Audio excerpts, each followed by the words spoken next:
Monsieur le Président de la République élu, Monsieur Alpha Condé. En accédant à la magistrature suprême en 2010, Alpha Condé promet une nouvelle ère pour la Guinée. 8 ans après, la parole politique se confirme. Sur le plan diplomatique, par exemple, le pays sort complètement de son isolement d'antan. Les multiples voyages du président de la République ont un seul but: établir de nouveaux liens de coopération avec tous les pays du monde et trouver des investisseurs potentiels pour exploiter les nombreuses richesses minières, agricoles, touristiques et culturelles considérables de la Guinée. Aujourd'hui, les relations bilatérales avec tous les grands pays du monde sont denses et rythmées par de nombreuses rencontres. Des pays dont certains avaient plusieurs centaines de millions de dollars de dettes avec la Guinée et qui ont fini par les annuler, avec la nouvelle donne qui s'annonce désormais prometteuse. Sur le continent, la coopération sud-sud est intensifiée, notamment avec le Maroc, un royaume qui entretient avec la Guinée des relations d'une persévérance exemplaire. En même temps, le président Alpha Condé ouvre de nouveaux axes de coopération avec de nombreux pays dans le monde à travers la commission mixte, initiée par le ministère des Affaires étrangères et des Guinéens de l'étranger. Pendant ce temps, la Guinée devient une destination prisée par les hommes d'affaires du monde entier, dans un pays où tout reste à faire et à refaire, alors que la Guinée, terre d'investissement, reste le mot d'ordre des autorités publiques. En effet, le pays a de quoi séduire les investisseurs avec ses différentes potentialités. Un tiers des réserves mondiales de bauxite, du fer, de l'or, des terres arables et de l'eau. Une opération de séduction est alors lancée par le président de la République pour développer les secteurs prioritaires de développement, comme l'agriculture, les travaux publics, l'énergie, l'eau, la santé, pendant que de grandes réformes sont engagées pour restaurer l'autorité de l'État, intensifier la lutte contre la corruption et l'impunité, réformer l'armée, renforcer les acquis démocratiques et garantir les droits de l'homme dans le pays. De grands chantiers qui s'accompagnent évidemment d'une amélioration constante du climat des affaires. La Guinée se trouve ainsi dans le top 3 des pays réformateurs de la sous-région dans le classement du rapport Doing Business 2019 de la Banque mondiale. 152e sur 190. C'est le meilleur score depuis les 15 dernières années. Les autorités, sous la direction du professeur Alpha Condé, se fixent le défi de faire une progression de plus de 50 places à l'horizon 2020. Le retour de la Guinée comme annoncé par le président Alpha Condé se concrétise dès lors. C'est le résultat d'une offensive de charme qui marque le grand retour de la Guinée dans le concert des nations. En Afrique et dans le monde, professeur Alpha Condé vend les atouts d'un pays en construction et soigne ses relations avec toutes les instances de prise de décisions internationales, comme l'Organisation des Nations Unies, l'Union africaine, l'Union européenne, l'Organisation de la coopération islamique, la CEDEAO ou encore l'Organisation pour la mise en valeur du fleuve Sénégal.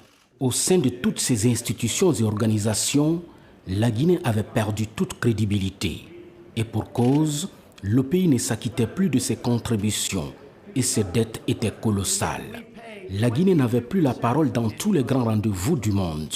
Mais le président Alpha Condé s'est fixé tout d'abord comme objectif de faire revenir la Guinée au sein de la grande famille de la communauté internationale en commençant par payer tous les arriérés dans ces institutions et organisations internationales. Désormais, on voit le tricolore guinéen flotter partout et avec une place de discussion et d'échange sur les tables de négociation, chose que l'on ne voyait plus et que l'on n'entendait plus avant l'arrivée au pouvoir du professeur Alpha Condé, qui a trouvé, à son arrivée aux affaires, une économie exsangue. Le pays était plongé dans une dette gigantesque et classé parmi les pays pauvres très endettés. À ce niveau, le président de la République, professeur Alpha Condé, se lance le défi d'extirper la Guinée de ses rangs en atteignant très rapidement le point d'achèvement de l'initiative PPTE, pays pauvres très endettés. Les exigences des institutions de Bretton Woods, Banque mondiale et Fonds monétaire international vis-à-vis de la Guinée sont sans appel. Au niveau déficit budgétaire, il fallait passer de 12% du produit intérieur brut à 2%. Ce défi qui n'a jamais été relevé en Guinée, après plusieurs décennies de courses ponctuées d'échecs, Alpha Condé l'a relevé en l'espace de 2 années seulement. Le Fonds monétaire international et l'Association internationale de développement ont annoncé ainsi un allègement de 2,1 milliards de dollars de dette pour la Guinée, ce qui représente une réduction de 66% du service de sa dette extérieure sur une période de 40 ans. Des réformes courageuses ont été à cet effet engagées. Entre 2010 et 2017, la Guinée a connu une croissance moyenne de 4%. L'inflation est passée de 20,8% à 9,6%. La dette publique également est passée de 67,7% à 16,9% du produit intérieur brut. Bref, un cocktail important de réformes qui a permis à la Guinée aujourd'hui de se redresser économiquement et de se poser en partenaire fiable et crédible aux yeux des institutions de Bretton Woods. On ne le sait pas ou on ne le dit pas. Par le passé, la Guinée n'avait jamais pu aller au bout d'un programme du Fonds monétaire international. Il a fallu l'arrivée du professeur Alpha Condé pour élever cet autre défi, en signant 2 programmes avec les institutions de Bretton Woods, dont le dernier a été approuvé en décembre 2017 par le conseil d'administration du Fonds monétaire international pour la période 2017-2020. Un événement historique parce qu'il inclut une enveloppe de prêts non concessionnels de 650 millions de dollars en complément d'autres financements identifiés sur la période 2018-2020. La Guinée est l'un des rares pays à obtenir cette facilité, toutes choses qui ont permis au pays, sous la clairvoyance du professeur Alpha Condé, de nouer des accords solides de coopération stratégique avec de nombreux pays, à l'image de la République populaire de Chine, avec la conclusion d'un accord cadre de financement des projets infrastructurels à hauteur de 20 milliards de dollars. À Paris, dans la capitale française, les partenaires techniques et financiers de la Guinée se sont également mobilisés fortement à l'occasion des assises guinéennes sur le PN2S, Plan national de développement économique et social. Plus de 21 milliards de dollars ont été annoncés par les partenaires au développement de la Guinée pour soutenir le PN2S 2016-2020. C'est le premier du genre en Afrique que les partenaires techniques et financiers se prononcent en faveur d'un pays africain en annonçant une telle enveloppe financière qui dépasse largement les attentes du gouvernement guinéen. Panafricaniste convaincu, et cela depuis les bancs au sein de la FEANF, Fédération des étudiants d'Afrique noire en France, le chef de l'État se présente en véritable négociateur dans la crise électorale en Gambie, évitant ainsi à ce pays de sombrer dans un conflit armé.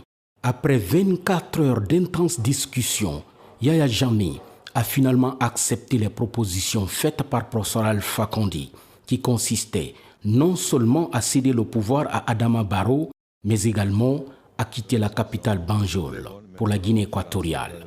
Le chef de l'État guinéen met ainsi fin à 1 mois et demi de crise, de négociations et de tractations menées sans succès par la CEDEAO, l'Union africaine et les Nations unies. Concernant les crises politiques en Guinée-Bissau et au Togo, le président de la République de Guinée se trouve également au cœur des négociations pour des issues heureuses. Jour après jour, professeur Alpha Condé multiplie des rencontres à Bissau, à Lomé, tout comme à Conakry avec les différents acteurs politiques de ces 2 pays importants pour la sous-région ouest africaine. L'objectif étant de trouver des solutions idoines avec à la clé le maintien de la paix et de la stabilité dans ces pays, tout en renforçant l'intégration sous-régionale. Des efforts inlassables et salutaires qui montrent de manière pertinente le retour incontournable de la Guinée au sein de la grande famille de la communauté internationale.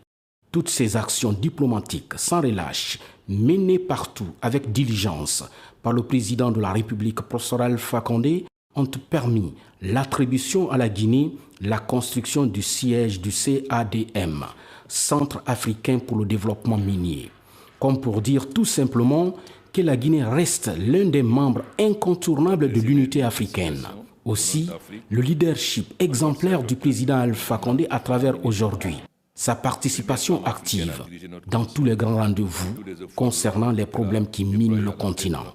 Au cours de la 21e conférence des partis tenue à Paris en 2015, le chef de l'État a été désigné par ses pairs du continent pour être le coordonnateur en charge de l'AREI, Initiative africaine des énergies renouvelables. Une initiative qui résulte d'un effort transformationnel initié et mené par l'Afrique pour accélérer et intensifier l'exploitation de l'énorme potentiel du continent en matière d'énergie renouvelable. L'AREI vise à atteindre au moins 10 gigawatts de capacité de production d'énergie renouvelable et additionnelle, tournée vers les populations du continent d'ici à 2020. Un succès universel à l'énergie par l'ajout d'au moins 300 gigawatts d'ici à 2030. Par le biais de l'AREI, dirigé par le président Alpha Condé, les pays africains prennent ainsi le devant et indiquent le cap pour que l'Afrique devienne le premier continent des énergies renouvelables. Sur le continent et dans les débats au sein de l'Union africaine, le chef de l'État guinéen s'est pleinement investi pour le retour du Royaume du Maroc au sein de sa famille biologique, l'Union africaine. Retour que professeur Alpha Condé a brillamment réussi à réaliser à la satisfaction des dirigeants du continent. Toutes ces actions menées avec abnégation et promptitude ont amené sans détour l'ensemble des chefs d'État et de gouvernement de l'Union africaine à élire à l'unanimité le président Alpha Condé à la tête de l'organisation continentale. Organisation que professeur Alpha Condé a dirigée pendant 1 an, avec surtout l'officialisation du retour du royaume chérifien en son sein. Des réformes courageuses ont été engagées pour amener l'organisation à non seulement être indépendante, mais également être considérée et respectée, notamment le renouvellement du leadership de la Commission de l'Union africaine et la poursuite des réformes financières et institutionnelles. Le chef de l'État guinéen a pris de nombreuses initiatives qui font aujourd'hui que l'Union africaine parle désormais d'une seule voix dans la gestion des grands dossiers internationaux. Et cela a permis à l'Afrique d'obtenir, entre autres, le poste de directeur général de l'Organisation mondiale de la santé et récemment le secrétariat général de l'Organisation internationale de la francophonie. À cela s'ajoute bien évidemment l'excellente initiative du professeur Alpha Condé concernant la désignation des chefs d'État champions, responsables de la gestion des dossiers de préoccupation continentale, comme la politique, l'immigration, le terrorisme ou encore le commerce intra-africain. Cette politique a permis aujourd'hui à l'Union africaine de recentrer son action et de renforcer sa position sur les grands enjeux internationaux. Ces 12 mois de présidence du chef de l'État guinéen ont permis à l'Union africaine aujourd'hui de se renforcer et de se repositionner pour la cause réelle du continent. Le retour effectif de la Guinée sur la scène internationale n'est plus à démontrer. Aujourd'hui, le pays est activement engagé sous la clairvoyance du professeur Alpha Condé dans la gestion des conflits sur le continent.